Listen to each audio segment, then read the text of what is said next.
Welcome.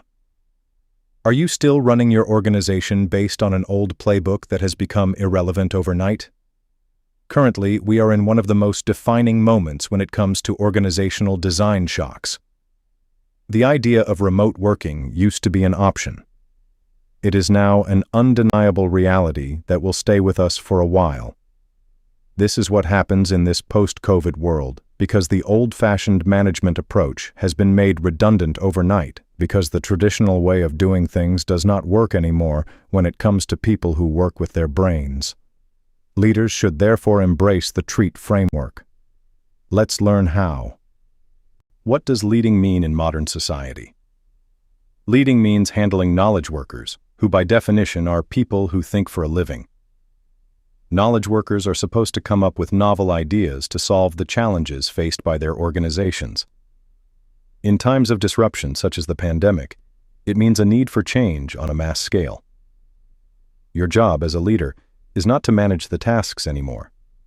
It's to guide the thinking and behaviors behind innovation. In this case, effective leadership will call for situational leadership. No style is applicable to all individuals or situations. Therefore, you should use a style that will fit the particular situation. It will depend on the competency levels and the degree of commitment of the individual under your responsibility. Different subordinates need to be treated differently. Take the first example here. The freshers. These people can be managed most easily, but only if they are dealt with in the right manner. They must be taught and guided with respect to the jobs that need doing. Communication and inspiration must never be lacking when it comes to working with them, or else you will end up having them join the ranks of those who are unsure of themselves. The next type is the unsure subordinates. They need to be handled by speaking with them a lot and assisting them with their tasks. It is the leader's responsibility to ensure that the significance of the task at hand is brought to their attention in order to build up their confidence. Nevertheless, good leadership demands a great deal of courage. In helping them, they must not be allowed to indulge in deviant behavior. Let us pause for a second and try out your knowledge of what we have learned about leadership in situations. According to what you've learned about leadership in situations above, your first question would be, what type of leader is best for an employee that is less competent but very committed to perform the particular task? You will be given time to think before answering the harder one. Unfairly treated subordinates are certainly the toughest to control but may prove very essential to the organization. They could be a real pain to bear if not considered. The management of this type of subordinate needs understanding and motivation in terms of the necessity of working together. In this case, the manager should focus on empowerment and constant encouragement. The other one we need to be careful about is the competent jerk. This refers to a very competent individual who is, however, not liked by the people around them in the team. Such individuals are usually arrogant and rude. While they perform extremely well, there is always a big danger that they can affect the team cohesion in a negative way. You as a leader will have to exercise caution so as to avoid the individual feeling unfairly treated. It's time for the second progress report. This time we will consider team dynamics. What is a competent jerk? Recall the qualities we just reviewed. It does not mean he or she possesses certain qualities. Do they also relate to the way he or she treats other people?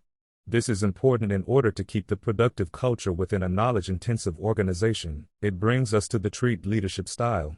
There are two reasons behind naming the model as such. First, it includes 5 behaviors exhibited by leaders, and secondly, it makes sure that people get the feeling that they were treated well by the leader. The essential behaviors that are included in this model are courage, humanity, integrity, which means doing what one says, and hard work.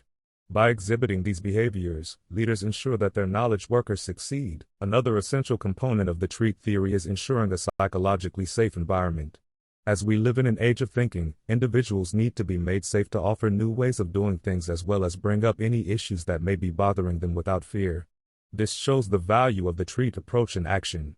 Safety provides the basis for team spirit and prevents any feeling of being unfairly treated by others. Last question, as we are coming to the conclusion here, under the TREAT leader model, what does it show about a leader when he or she creates a psychologically safe atmosphere in his/her team? This question addresses the fundamental way that we should treat others in order to achieve the best out of them. A different leader is needed for the world post-COVID. You need to be adaptable, bold, and, most importantly, humane. Using the TREAT framework will allow you to make sure that your team is treated well because it is the only way you will have alignment between people, purpose, and profit. Do not manage your people, rather, lead them and start treating them like that. Success in today's knowledge economy is not only defined by efficient task management but rather by mastery of what we call the trifecta of people, purpose, and profit. The key to success lies in aligning all these three aspects perfectly. And this is precisely the guiding principle of leadership in an age of permanent remote working. Thank you for watching.